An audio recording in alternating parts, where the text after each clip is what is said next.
Hi, everyone. Thank you for joining me on the 11th episode of the Fandom Science Podcast.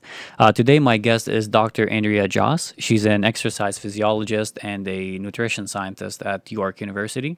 Dr. Josse did her master's at University of Toronto and her PhD at McMaster, which are very reputable.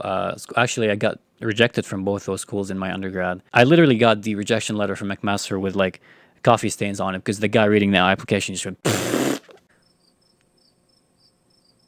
So anyway, we talked about weight loss, how to maintain a healthy weight loss, what is the difference between a healthy and unhealthy way to lose weight, what is a sustainable diet, how can we achieve that, how to balance our carbs intake with our fats, where does insulin come into all of this equation.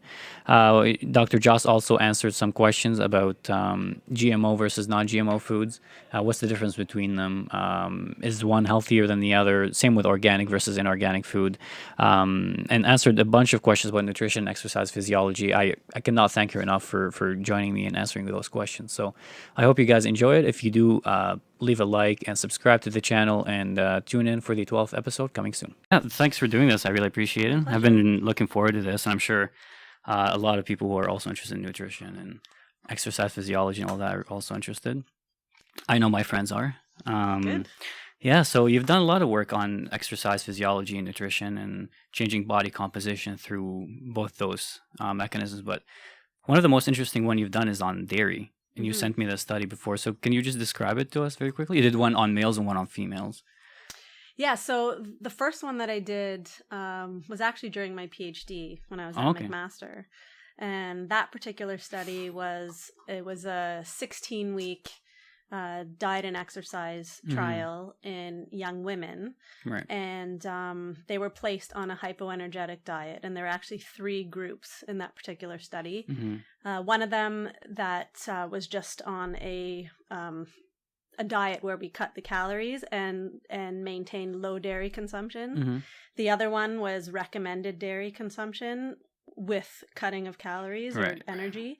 And the third one was a higher protein, higher dairy, along with energy restriction. So we had a graded increase in dairy and also protein by virtue of the fact that we were increasing the dairy. And as I said, that study was 16 weeks and it was a combined lifestyle modification intervention. So they were actually exercising with us 5 days a week. They set up their schedules. We saw them 5 times. It was a very So what intense exercises? study. Like a weight mixture. training? Honestly, it was a mixture. We actually we followed their lead on this. So whatever they liked, we incorporated. We wanted a variety. This was a mixed mode exercise program, but we certainly played to whatever they wanted to do and just ensured that they had a increase in energy expenditure. Right. So just monitoring the calories in versus calories out type of thing. Yeah. Essentially. So they were, so most of them, if not all of them, lost body weight. Yeah. But the key factor here, and actually the interesting thing is, just to backtrack, that all 3 of those groups lost the same amount of body weight. The body weight on the scale that was lost was exactly the same. What was different about the 3 groups was the quality of the weight that was lost. So what made up the X amount of kilos that they lost. And I think it was pretty modest. It was only about 5 kilos in total over 16 weeks that they lost, which some would say, if you do the math, it doesn't add up in terms of what the energy restriction we gave them. Yeah. It should have been more. So how many pounds is that? Is that like less than 10? Yeah. No, is it 2.2? No, it's a little so bit more over than 10, You're right. but it's still not a lot for 16. We're talking 4 months, Yeah, you're right? right. Yeah. So it's not a ton, but I think the devil's in the details here, because what we actually ended up seeing was that the higher protein group and the higher dairy group actually also gained lean mass while they were losing. So in true fact, they essentially lost more fat than the rest of the groups, but their weight loss was the same because they put on muscle. Yeah, and they gained muscle, so the net weight is going to change, but it's still a healthy change in body composition, nevertheless. And so we actually feel, and so one of the main points that we can pull from that study was what we call high quality weight loss. We were able to achieve that, which we define as all the weight that was lost was fat mass, as opposed to lean mass. Lean mass. Normally, when you go on a diet and maybe not add in an exercise component or maybe even a higher protein diet per se. I'm not talking high, like very high protein. Yeah. Maybe 20, 30%-ish. Although 30% can get up there. But my point is that if someone just cuts their calories, generally we end up seeing that about 25% of the weight that people lose is lean mass. And 75% is fat mass. Right. But what we can do with these particular countermeasures, which forms the basis of some of the work that I do, is actually look at increasing protein and adding a suitable exercise program, which actually helps to rescue that lean mass. And in our case, it actually increased lean mass, even in a caloric restriction situation, which, some would say that may not be, it's hard to understand because they're in a catabolic state or negative energy balance, but we still managed to see that effect. So a big component of both those studies was dairy, right? So, that's right. And especially yogurt. How did yogurt help in all of this? Is there something about yogurt in particular that's... Well, this study that I'm talking about was mixed dairy consumption. So it was yogurt also, but it was also milk and it was also cheese. The other study that I was going to talk about, which was just recently published a couple weeks ago in Frontiers in Nutrition, that study was done in males. And that one, we just used yogurt, and we didn't put them on a weight loss diet. This was done in novice exercisers, so novice weight trainers. We were looking to see whether yogurt versus a isoenergetic carbohydrate food, which we called the placebo pudding, which was essentially a similar consistency. Like we created this placebo pudding. You created it? Yeah. Okay. We created it to be isoenergetic to the yogurt so that we knew that the supplements we were giving these people were of the same calories. Right. So that wasn't a confounding factor in our study. And so we were looking to see whether this supplement post-exercise had an effect over the long term in muscle mass or lean mass secretion, muscle size, and strength. Right. And so this substance, did you make it yourself or like in the lab actually, at home? My graduate student made it They himself, just cooked it up? And I remember being in the lab and, we had these taste tests and we decided which one tasted the most palatable so that we could use that for our participants. And they didn't know what it was. I mean, obviously it was safe. It went through ethics and everything, but they didn't know what was in it.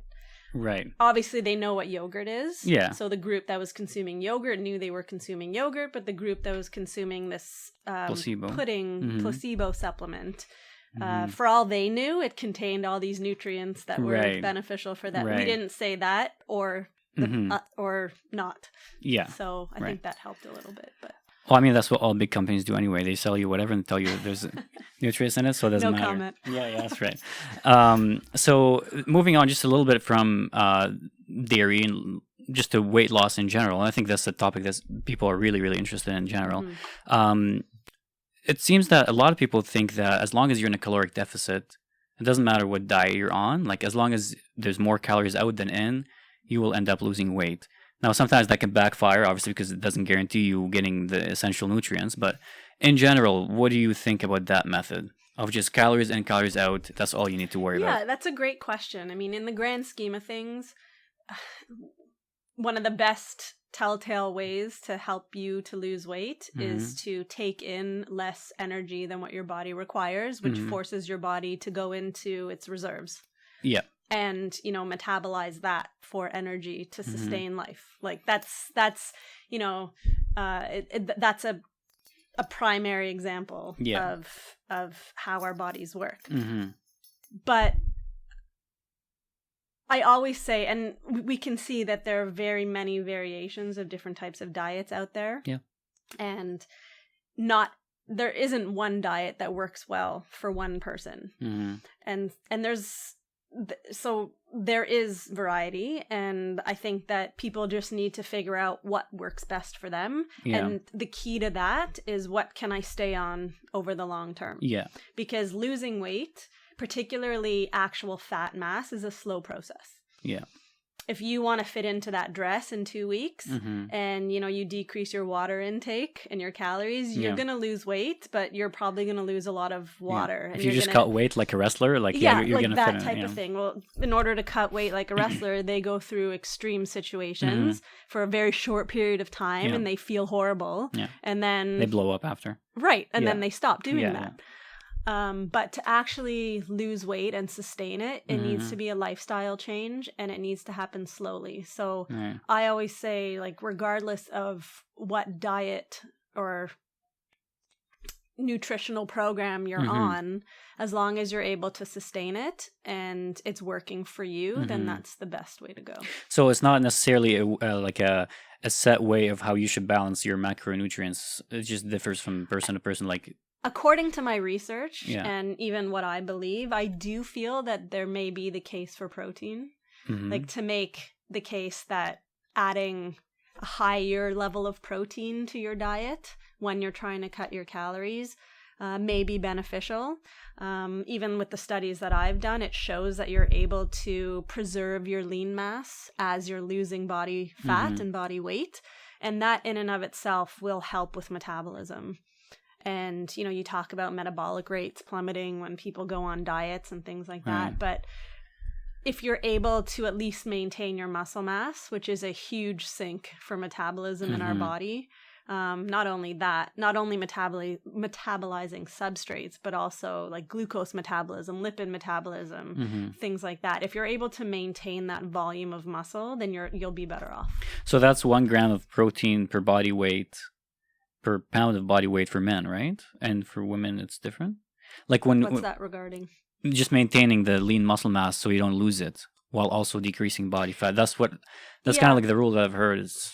Yeah, I mean, there are several numbers that have been thrown around. Right. But I like to talk about it as a percentage of total energy that one's consuming, because that changes based on the individual person. Right. And it probably works out to a per gram per kilo per day measure for the individual person. Right. So one thing you just mentioned, we talked about this before when I met you, is a sustainable versus unsustainable diets. Like, you'll lose a lot of weight, but is it sustainable? So what makes a diet or an eating habit sustainable? Essentially, whether you can be on it for a longer period of time and whether you feel good on it. If I prescribe a diet for someone, or if in my research, I tell someone to follow this particular diet and they can't, they won't. Right. Then that's part of the problem. So what makes it sustainable will differ from person to person. It's like what they like in terms of like palate. Absolutely. What's palatable to them. What's palatable, yeah. What their beliefs are. If someone comes to me and says, I do not like dairy for whatever the reason, I don't want to have a diet with dairy. I'm against it. For whatever the case may be, we talk about it a little bit, but I'm not, I would hope that based on the evidence, I could maybe talk to them about why I feel and why the evidence shows that dairy is an important part of one's diet. Yeah. But if the case is that they still don't want to have dairy in their diet, it's not to say that you can't have a diet rich in nutrients without dairy. You just need to be well informed about what food choices to make in order to reach the levels of nutrients that you require and protein. I mean, it seems like in 2019, like everything is bad for you, but also everything is good for you. And dairy is one of those things where it's like every other day you see someone writing an article or a blog. Not that you should take it for granted, but it's all about how dairy is bad, how it causes this and that. But I mean, isn't there research to show something is bad and good for pretty much any other food item? This is why I actually like the field of nutrition so much, because there are lots of misconceptions that I actually really try to correct. I try to teach my students about looking at the evidence and make them proper consumers of nutrition knowledge. We talk about information literacy. And so, when you go online and you see these headlines that are radical, be it about dairy, be it about soy, be it about whatever the case may be, the students that I teach should be able to then look at that and read it and figure out the details behind what they're saying Right. and make an assumption or make a conclusion as to whether it's right or not. Right. And so that's part of what I teach and Yeah. why I like the field of Right. nutrition. Yeah, I mean, it's not easy, but I mean, it's more manageable for people like us to kind of differentiate between a good research and bad research, because we've studied research methods for Right, so and long. we're trained, your graduate students Yeah. are trained, and us as professors, Right. we're trained with that critical eye, but the general population is not. Yeah, but it is on us to True. translate that. So, Yeah. I mean, it starts Hence with these it. podcasts. Yeah, exactly. Millions of people are watching this. Sure, so, yeah. But just going back quickly to the sustainable versus unsustainable diet, Yeah. like I've tried keto for so long. I would do it on and off. Okay. Month and a half on, and then go off it, just because it is so unsustainable to eat cheese and avocados with everything. Yep. And avoid pretty much all carbs. Not all carbs. I mean, vegetables are fine. Some of them. Some of them. There's like 2 that are fine, like broccoli and cauliflower. Cucumbers. Yeah, cucumbers. But it's stuff like that makes a diet so unsustainable. But I don't get how some people just adapt it as a lifestyle. Like they live their entire life. I would venture keto. to say that a lot of people don't live their life in ketosis. It's very difficult, as you can attest to. And in fact, the ketogenic diet was originally designed for epilepsy treatment, Right. and seizure prevention. Yeah. And so people who have that motivation to not have seizures are probably the only ones that Right. can stay on that type of diet for a longer period of time, because it actually helps their disease. Right. Yeah. But it's very difficult otherwise. And, some people could run into issues unless they're properly monitored on these diets regarding certain nutrient deficiencies and fiber deficiencies and certain other things. Is there a diet out there that you look at, and again, it will differ from person to person, but is there a diet that you look at and you think, yeah, this may be sustainable, like this is, whether there are quite a keto, few. paleo, There are vegan, quite a few whatever. out Yeah. there. I think it's probably easier for me to answer the flip question. What's unsustainable? I would say that diets that strictly cut out food groups Yeah. tend to be more unsustainable than diets that allow for variety. So that would be keto, for example. Right. Yeah. No, and none of this means that nobody can follow this. Yeah, There of course, are of course. people, as we said, that Yeah. do follow these Yeah. particular diets, and they're very motivated to do so for various reasons. The planning type diets based off points and other such things, I find the premise behind them easier to follow. So like Weight Watchers, for example, it's been around for a very long time and they keep adapting it. But I actually think that one helps a lot of people, and it's a good one to follow because it's based off a point system. It doesn't tell you that you can't have this or you can't have that per se. It allows for a varying amount of free foods that you can consume. Yeah. And it allows for the flexibility of food preferences and tastes and cultural situations and things like that. Right. And it allows for indulgence and not. And so I think all those elements put together, they talk about the behavioral side of dieting and that. And they focus also on physical activity, which is the other side of it all, of course.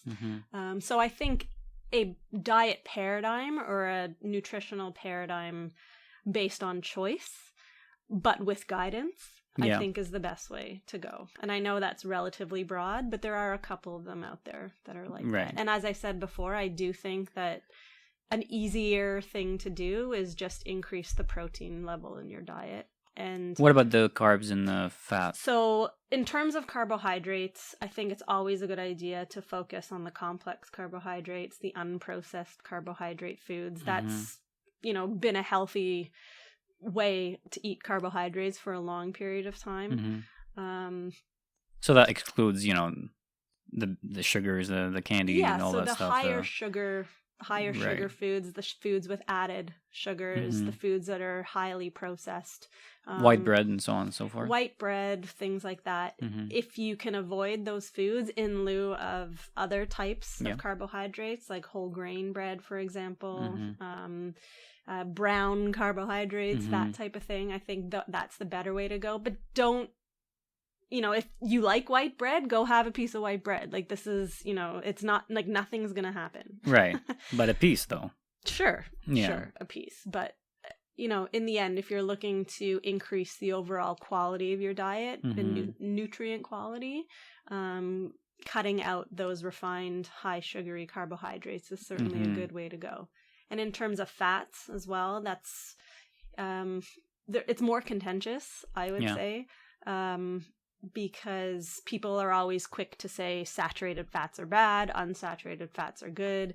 At the end of the day, fat is still the most energy-dense macronutrient, and so eating too much of it is not necessarily a good thing. Yeah. But not eating any of it is also a bad thing. Not eating any of it is also bad. Our body needs cholesterol too, somehow.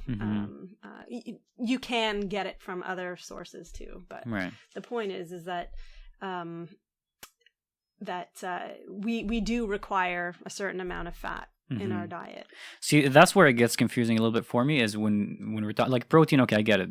A high amount of protein is good to maintain muscle mass and not lose it. But when we started mixing the fat and the carbs, because I've always been of the belief that you can either go the medium or high carb, high protein, low fat way, or you can go the high fat and then low carb way.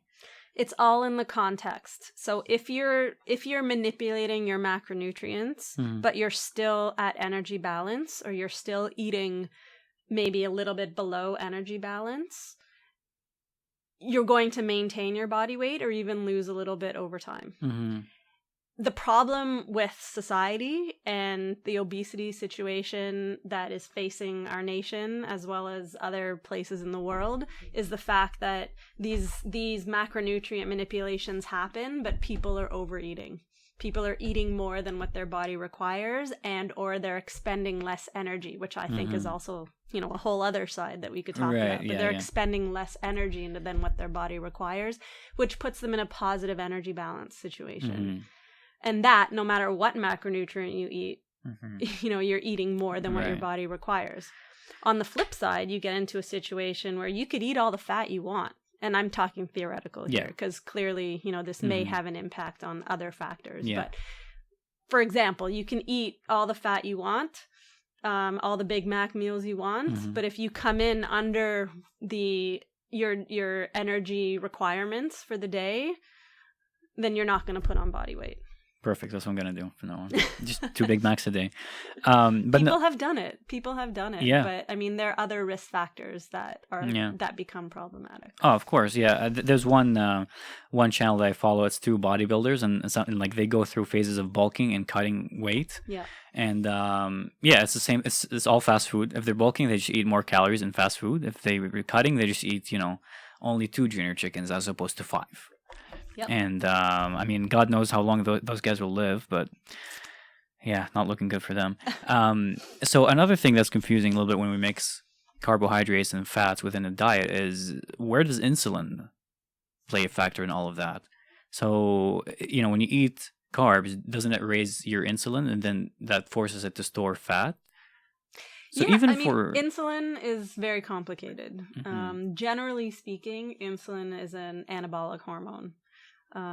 So yes, it does have the effect of building and storing in our body. And so when you eat carbohydrate foods, particularly those where the sugars are fast absorbed, so the high glycemic index sugars, or the sugars that are more available in the food, you raise your blood sugar levels, which is subsequently followed right quickly after by a spike in insulin. Yeah.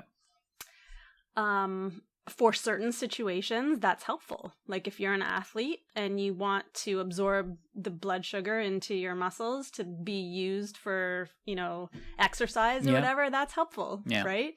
If you're replenishing your glycogen after an exercise bout, then it's helpful to have these insulinogenic carbohydrates, or dairy products also are insulinogenic. Some amino acids produce insulin responses. So that's a helpful situation. Where we get into this unhelpful situation, and again, it's contextual for sure.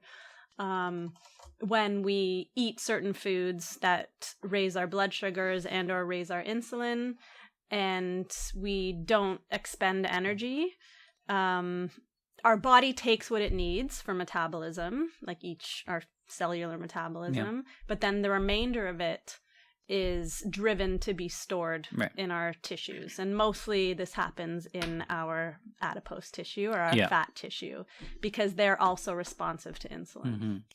And so do you think the advice that to eat, like within a meal, either keep it carbs and protein or fats and protein to be helpful, because you avoid, like, we're not talking athletes, we're talking regular people, just to avoid that spike in insulin and the storage of fat, or not? Well, I don't think the spike in insulin is always a bad thing, as I said before. I think that there is a physiological reason why we have that response, and people who don't have that response run into issues. Yeah.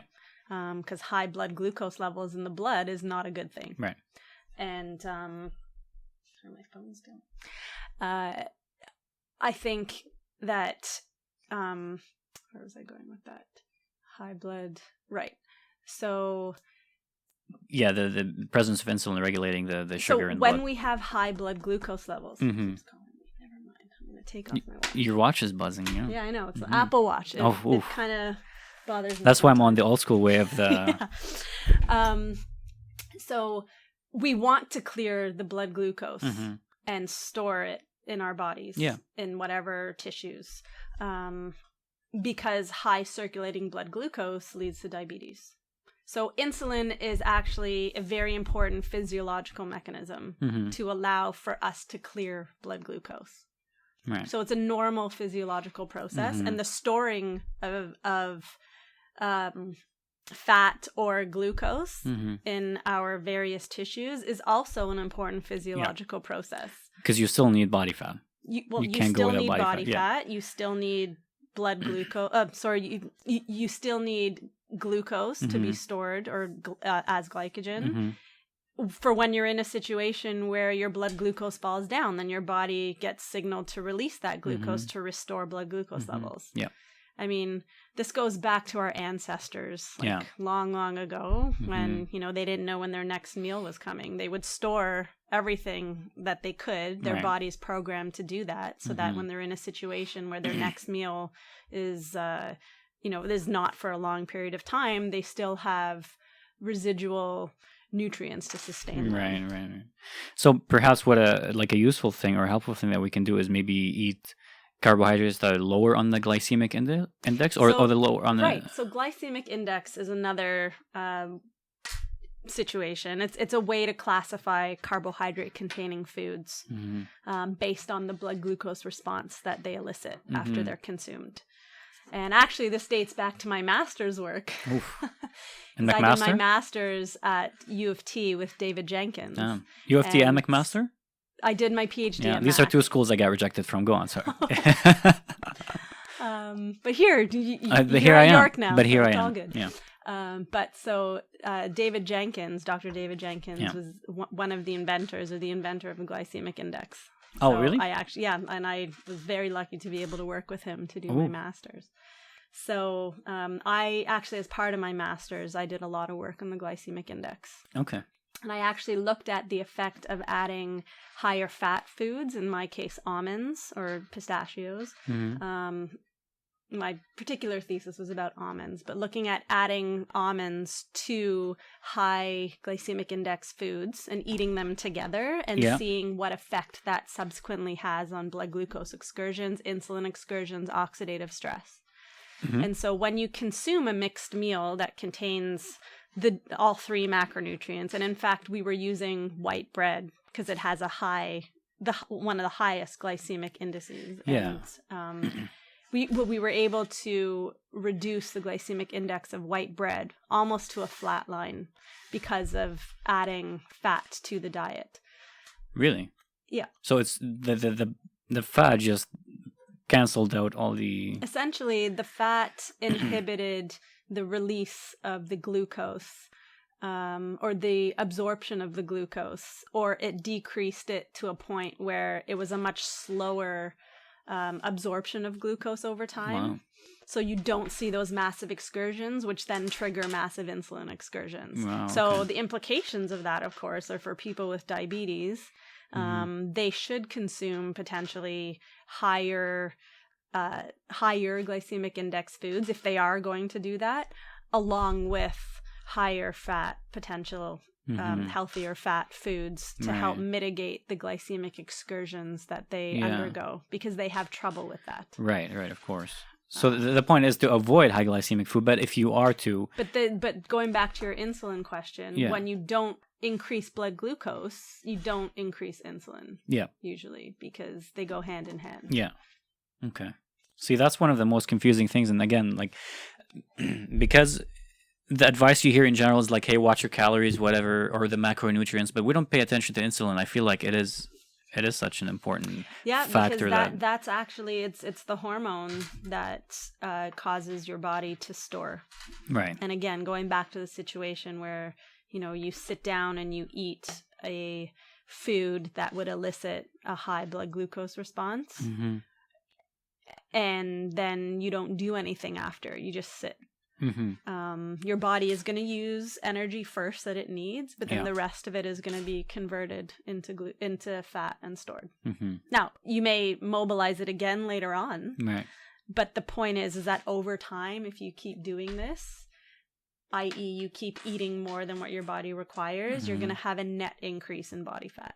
Right, of course. So as much as we stray away from that, I mean, the laws of thermodynamics, is that what it is with energy balance? It still remains the same. So, so you mentioned before that there's a lot of misconceptions out there and all that. What do you think what are some of the biggest misconceptions in nutrition that you see in the media, you see in the mainstream outlets? And the biggest misconceptions in nutrition. And then you go, man, like that's so crazy how people think that. Is there one? Yeah, that's a big question.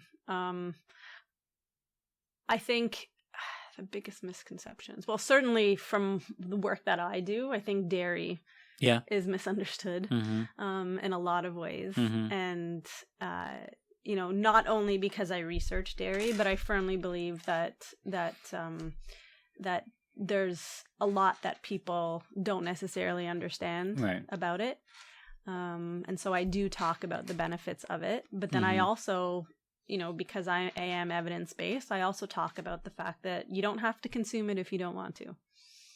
Right. If you don't want to consume dairy, then there are many other ways to still get the nutrients you require without consuming dairy. Yeah. It's more difficult, I'll be honest. I mean, to get the adequate amount of calcium that you require, it's a lot easier to get it from a serving of dairy products than it is from... taking calcium supplements and then some vegetables. Calcium supplements are another story, but you don't always absorb all the calcium from the supplement as you do from the food itself. So you still end up getting less if you take calcium supplements? Yeah. Where does it go? Where does the remaining go that you don't absorb? Pee it out. Huh? You excrete it. Your body just doesn't absorb it. It doesn't absorb it because it's not coming from like a natural source, I guess. They've done a lot of studies showing that minerals and micronutrients that actually come from the food matrix tend to be more bioavailable, it's called, than nutrients that are taken in isolation. Right, okay. So a multivitamin is good if you know that you won't get these foods from your diet, or these nutrients, because again, it's better to have something versus nothing. Yeah. But at the end of the day, and that's why dietitians and other folks in nutrition, we really push whole foods. Yeah. As the way to go. Now, speaking of whole foods, what about the organic versus inorganic craze that's been going on in the last 10 years? Yeah, I mean, that's an interesting one. There are certain foods that people swear by in terms of, you have to eat this organic food, like the organic version versus not. Yeah. Price is prohibitive sometimes for organic, but nobody should, think that they're not getting adequate nutrition if they're not buying organic foods. Yeah. I mean, I have 2 kids and, I do buy certain organic foods for them. For example, strawberries and berries and things like that. We eat their skins, like their outer skin. Yeah. So they tend to be foods that I would consider buying organic over not. But I'm not saying that to say that everyone needs to buy organic strawberries. Right. bananas. So because you eat likely wouldn't buy organic because they have a thick peel that the pesticides and things Can't that penetrate. are of concern between organic and non-organic or other types of chemicals wouldn't penetrate the banana maybe. Right. So there is something to this organic thing. Yeah, it's not only a marketing ploy. There is something. I mean, from a nutrient perspective, I don't think organic foods are healthier than non-organic foods. Right. It's these other elements. You're just avoiding the chemicals. Chemicals. Yeah. And there are studies to show that there's less chemicals potentially in organic fruits and vegetables than not. But, I don't think that any type... I mean, look, you even have E. coli outbreaks in romaine lettuce and other such things. So you still have to be careful regardless. But it's not... Like, from a nutrient perspective, it's not that organic foods contain more nutrients. Right. It's only the chemical. Now, as far as health risks, is there any research on inorganic food being, causing more diseases or anything like that? Or... I'm not up on that, to be honest. I don't believe that's the case. I think we would have heard a lot about it if that was the case. But I mean, the other major element is all this GMO foods that people talk about. So that's another question I was going to ask you. Thing we talk about in terms, there's organic versus non-organic and genetically modified and things like that. I think there's a big misconception about genetically modified foods. Which is that they're bad and Which is that they're bad. They're Franken foods all this type of What thing. is the truth then? I mean, at the end of the day, people just don't realize that most of our foods have been genetically modified at some point. Like, carrots weren't naturally orange, apparently. Is that right? Yeah. And so I just heard that the other day. Just spray tan or what? No, they were genetically modified to be made orange. To appeal more to the customer? I think it probably had to do with potentially increasing beta carotene within the carrots, which has an orange hue to it. But see, we just don't understand that a lot of the foods in our food supply at some point potentially were genetically modified to help with the yield of the food or to increase the nutrients of the food or something like that. And there's no evidence of that having any harm. None. Not that I know of. That's good news because I never bought into the non-GMO stuff. Never really understood why. I mean, like you said, everything has been genetically not everything, but like most things have been genetically modified at one point that we don't even realize. That now we adopt as mainstream, like the carrot situation. But playing around with genetics is a whole other podcast. Whether we talk about nutrition or we talk about, humans or whatever the case may be, I think there's always a situation where, we have fear of the unknown type of thing. Like you engineer something and you introduce it in the food supply. People are, and rightfully so, I think they're a little cautious. It's always good to be skeptical. But I think just people don't understand that a lot of the foods that we eat have had some type of tweaking. Right. And as far as, like you said, as far as we know, there isn't evidence to say that they're bad for you or that they increase any risk of anything. So not that I know of. Not that you know of, yeah. So we deviated just a little bit from weight loss, but one thing you and I talked about earlier, you mentioned to me it's called yo-yo dieting, and I didn't know what that is. I looked it up. Can you explain to us what that is and how we can avoid it? Well, it's just a specific concept relating to the fact that you go on and off a diet, and each time you go on a diet or a nutritional program, you lose body weight, which is what you want, and then you go off of the diet or change how you eat on that diet, and you end up gaining all the weight back again. Yeah. And then you're like, okay, well, this isn't working for me. I'll go on another diet, or I'll go on the same diet a little bit harsher. So then you go on that again and you lose weight, and then you go off it. And then you gain all the way back. And then you gain it again. So that's the yo-yo, like back and forth and back and forth and back and forth. And it's actually, it's not healthy. Yeah. It does a lot to our body to change. Those big swings in body weight. Those big swings are not are not necessarily good from, the body weight perspective or even the psychological perspective of the person, the failure and all, them thinking all of that. I think we've all experienced that at one point or another. Yeah, I've experienced it many times. The effects on body composition are not great, and the effects on metabolism are not great. And so a way that we can avoid that is just to focus on a sustainable diet. Well, it goes back to that sustainability piece. Yeah. I mean, you want to be able to get to a comfortable level of body weight loss or whatever the case may be while you're eating in a way that you want to eat and that you're being active in a way that you want to be. Right. Because if you stop that, then you will revert back. Our bodies are really interesting, and they have this tendency to revert back to where we were before. Yeah. And so it makes it harder and harder to lose weight, the more weight we want to lose. So we have to figure out a way to sustain it. And the best way is having a eating program or a nutritional program and exercise that we can do over the long term. So where does like a cheat meal or a cheat day fit into all of that? How do you feel about doable. those? Yeah. I mean, we all need that. Yeah. But the point is that we don't beat ourselves up about it. What do you mean? Like, we don't get upset with ourselves if we go and have that piece of cake, or we go and, go to the Mandarin Chinese buffet or something. Like, don't beat yourself up about that. Enjoy it. Have a beer with your friends if that's what you want to do.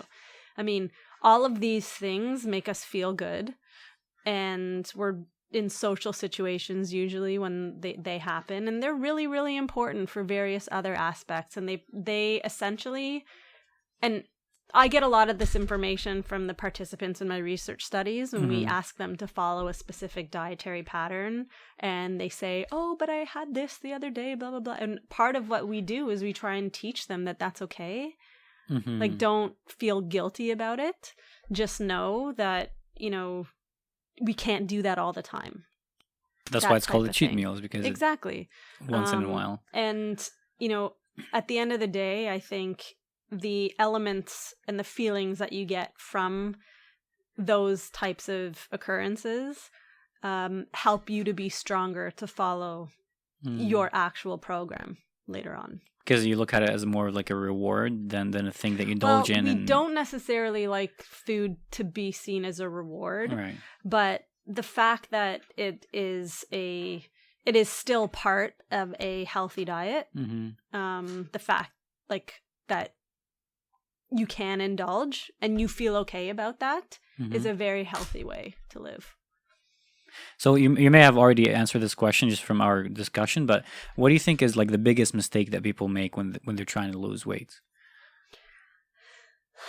I think that the biggest mistake is not having breakfast and cutting calories too much. Not having breakfast? Yeah, that's one of them. So the intermittent fasting thing is...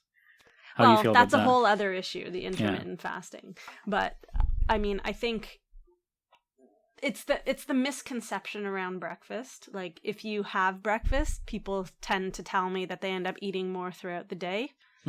They feel hungrier throughout the day. I found that to be true for myself, yeah. But it's because you've woken your furnace in the morning. Exactly. Like, you're providing your body with energy and you're revving up your metabolism. If you wake up in the morning and eat nothing, then your body is still in a low revved mode. It's not burning the way it should. And you're feeling sluggish and your blood sugars are off and whatever the case may be. And when you do eat something, your body's like, oh my goodness, food. And then other such things happen that affect the rest of the day in terms of metabolism. So I talk to my participants in my studies about this a lot because they're concerned about the fact that when they eat breakfast, they end up eating more throughout the day. And they see this when they fill out their food diaries. Yeah. And I talk to them, I'm like, as long as you're making healthy choices in there, then that's okay that you're eating. Right. You know, we talk to them about the servings of foods and looking at, you know, having this amount on your plate to be this and that, you know, and so as long as they stay within that, then it's okay to eat food. Like, I think people get nervous. But the thought of eating itself, yeah. I think so. Yeah. But breakfast really helps to rev Maybe you up. And maybe, a breakfast with a high protein, a higher protein breakfast, right, I think helps in that regard too. Maybe we've been programmed to focus on that eating food is bad rather than what food you're eating. That could be the bad thing, right? Could be. Because, in our minds, like, no, you shouldn't be eating your... But again, it goes back to the contextual thing, because when I fast, I feel great. When I have breakfast, I feel sluggish. So what are you having for breakfast? If I have breakfast, usually it's either like oatmeal with fruit or... That's a good breakfast. Yeah. You feel sluggish after that? Yeah, I do feel sluggish. Yeah, maybe because... I don't know, maybe because like I've kind of trained my body not to go on carbs too much. So when I have it, it kind of like I have that spike where I'm having that's like possible. a little... That's possible, yeah. Or if I have breakfast, it would be like eggs and some sort of breakfast meat. Those are both okay breakfasts. Yeah. I don't believe in cereal as a breakfast at all. Not because of nutrition or anything, but it's like, come on, cereal is a snack, not a breakfast. Yeah. I mean, I find when I eat cereal for breakfast, I'm hungry like an hour later. Yeah, exactly. But that's because of, like, I know physiologically what's happening to the cereal in my body. Yeah, cereal is like a snack where you need something late in the day. So just to wrap up, just a couple of general questions in this field. I always hear that if you want to maintain muscle mass and lose body fat, it's 80% diet, 20% exercise. Now, that could be bro science, not real science. What do you think? Is that an accurate statement? Well, certainly, even if you exercise a lot, but you eat more energy than what your body requires, you're going to store it. So I think that both are very important, exercise and nutrition, and the devil's in the details also in terms of like what you're actually putting into your body from a nutrient perspective, and higher protein definitely helps there. Right. Some people say exercise makes them more hungry. And so I think that's why, you can't just, like, unless you exercise a ton of hours in the day, it may not actually affect body weight. What it does affect is body composition. And so that's the other element. So that's a whole other research. thing. Yeah. So from the weight on the scale, most of it I would say is nutrition. That's true. Because energy in is easier to manipulate than energy out. Yeah. And so, yes, I believe that that's the case. However, the exercise that you do has an impact on your body composition. And part of the work that I've done is in ensuring that the nutritional manipulations that we put people on and the exercise that we get people to do focus on reducing fat and increasing muscle. And that's the best type of body composition change. And actually bone, too. We look at bone a lot in my research as well. And I guess that's dairy comes into play with that, too. Well, dairy for protein also. Yeah. For lean mass. Yeah. That's really big in that area, too. So, I mean, most people are busy and don't have a lot of time during the day. If you were to recommend... again, this is broad. It will differ from person to person. But if you were to recommend someone who has only 30 minutes to exercise a day... and their goal is to lose weight or body fat, maintain muscle mass. What would you recommend? Are you more of a cardio than weight training, or a mixture of both throughout the week? That's a big question. I mean, I think that each modality of exercise offers different but complementary physiological responses. So I would talk to the person regarding what their goals are. If it's just weight loss, then they need to be concerned about burning calories. That's one of the big things that they need to be concerned about. So, jumping on the treadmill and running for 30 minutes may be the way to go. Although recent research is showing that resistance training is also very beneficial. So that's weightlifting. Right. Is also quite beneficial, and it keeps your muscles going for even up to 48 hours after one exercise bout. So Ideally, I just always like to tell people, and in my research, we get people to do mixed mode exercise. Right. So they incorporate both types of modalities, including what we also call some plyometrics, so like some jumping type body weight supported exercises. Right. Because I think all around, like a full body workout that focuses on cardio and weight training as well as some plyo is the best for the body in the long run for a general change. And if you only have 30 minutes, that's great. Like, just maximize those 30 minutes, get sweaty in 30 minutes. As long as you do that, you've raised your heart rate. You know, you feel like your muscles are sore the next day, and then you've done your job. And one thing I'm not sure if you're too familiar with is the high intensity interval training. So on a bike or treadmill, elliptical, however you want to do it. And I've found that to be really, really beneficial in body fat loss. Certainly great for people who don't have a lot of time. Yeah. My colleagues at McMaster, Marty Gabala, he's done a lot with high intensity interval training, and even Stu Phillips as well. He's done some work in that area, and there's certainly they've looked at it in various different ways regarding metabolism. Even for people with type 2 diabetes, it's beneficial for glucose control. See, the one about diabetes was surprising to me when I read that before. Yeah. So that's it's beneficial. Yeah. I think any stimulus to the muscle helps the muscle to take in glucose. Right. And so exercise in that way, even if you just have a very short period of time, will help. And it does keep your metabolism firing for a few hours after you're done. So that's absolutely a good... and the intervals may be a good way for people to exercise, even people who have chronic illnesses or chronic diseases or heart issues, because the intervals can be relative. You can manipulate them however you want. So you can, as long as, you find out what your max is, and then you go just below that, your max is different from my max. Yeah. So as long as you reach a certain relative higher intensity, then that's beneficial. Yeah, it is. It revolves more about self-perceived effort. And it's only a short period of time that you do, like you're working at the high intensity, and then you have a rest, and then you do it again, and then you have a rest. But you only need a very short period of time. How that affects weight loss in the long run, it may have more to do with the total volume of work that you end up doing. I know they've either done some studies, longer term studies in this, or they're looking into this now. But certainly for metabolism and metabolic benefits and muscular benefits down to the mitochondria, they've shown high intensity interval training to be beneficial. Yeah.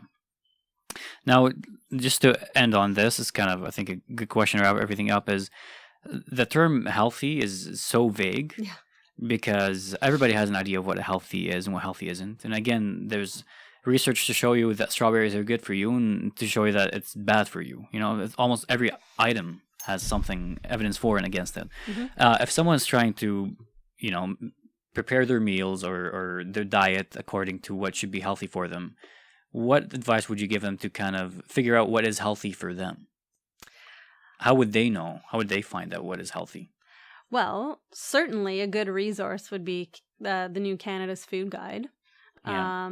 There's lots of literature online on Health Canada's websites about what is considered a healthy diet for Canadians, and they've just revamped it, the Food Guide. Just this year. What changed the end in of last year? Oh, this is a whole other discussion. Okay. But essentially, they revamped all the food groups, and they've made it to look like a plate, where you have a certain proportion of your plate to be fruits and vegetables, protein foods, and grain and carbohydrate foods. Right. So half of your plate is fruits and vegetables. A quarter is protein-related foods, which lumps meat and dairy together. And then the other quarter is high-quality grain products. And so there's various new guidelines put out for how Canadians can eat healthy, and they don't actually just focus on foods per se. They focus on how to eat, even things like cooking with your family, sitting down to eat a meal with your family, like these types of these types of things help with the process of eating healthy, which we also believe is really important. But generally, I like to tell people, look for color on your plate, look for variety, switch it up, make it interesting. The least processed, the better. So buying and eating things not from packages as best as possible. Although, of course, pasta comes in a package and things like that, unless you make it yourself. So there are some caveats there. Canned beans come in a can. Rinse them off before you eat them, because sometimes the water contains some sodium and things, but beans are very healthy. So those types of things, like that is the best way. Those are the best ways, I think, to eat healthy. And as you rightly said, eating healthy and being healthy are different for so many different people. Yeah. So really you need to take a look at your own physiology. Maybe if you have sensitivities or situations with particular foods, you need to be aware of that to try and maybe eat differently than the next person. But there's no one size fits all when it comes to dieting or being healthy. But the key is education, I think. And Health Canada is doing a great job in trying to educate people as to what is healthy. And their new food guide certainly will help in that regard. There's a couple details we still need to figure out. But apparently that's forthcoming. Like what, for example? Like details regarding specific recommendations of particular foods in the food guide. Okay. We had that in the old food guide, and I think they're working on that in the new one. There are also recommendations for culturally sensitive foods in the food guide, or other types of dietary patterns like veganism and vegetarianism in the food guide too. So the vegans made their way into the food? Sure. You can look at the food guide and eat a healthy vegan diet, absolutely. But the vegans need to be aware of the foods that they need to eat that are rich in nutrients to ensure that they get adequate nutrition. That's what it's all about, the education of it all. So. Right, absolutely. Devil is in the details, as you say. Isn't that for everything? That is for everything, you're right. I'll end on this. This is a very hot topic right now in nutrition and also the internet. Yeah. Should you wash your chicken or no? Oh, jeez. I say wash it. I mean, it's not going to get rid of salmonella, but funny. Wash it. I have this argument with my husband at home also about washing or not washing chicken.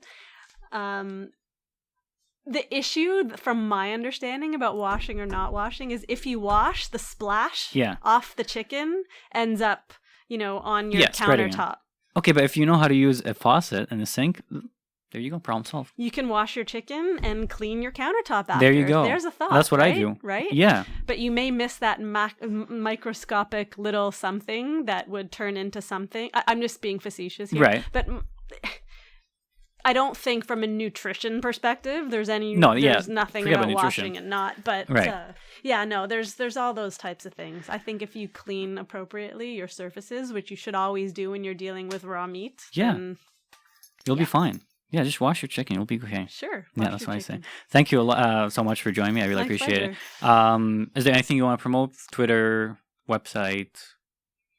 I am on Twitter. Okay. Ajoskin. Okay. AJOSSE. Yeah, AJOSSE Kin. But I do have yet to tweet. Okay. So that's actually a contentious. So people should follow and then look out for the first tweet. I guess I'm technically a lurker, but it takes so much time in your day to be active on Twitter. Yeah. Does it not get you angry too when you go on Twitter, or no? Are you not one of those people? Sometimes, but as I said, I'm just more of a lurker right now, and I get a lot of great information actually from people tweeting out their latest research, or I follow various other agencies and government agencies and such. So I get a lot of good information from there. Okay. But I find if I engage in tweeting, then it's just going to take up all my time. You see your blood pressure go up. I'm so pressed for time in my general day. Well, I appreciate taking the time to do this. I mean, I hope this wasn't a waste of your time. I know you're busy. No, not at all. As I said from the start, I think education, nutrition education is really important. Yeah. And also I get the chance to highlight some of the research that I'm proud of. Yeah, and that my students. I'll link them in the description. People can. Sure. Yeah, click on. Excellent. Thank you. Great. My pleasure.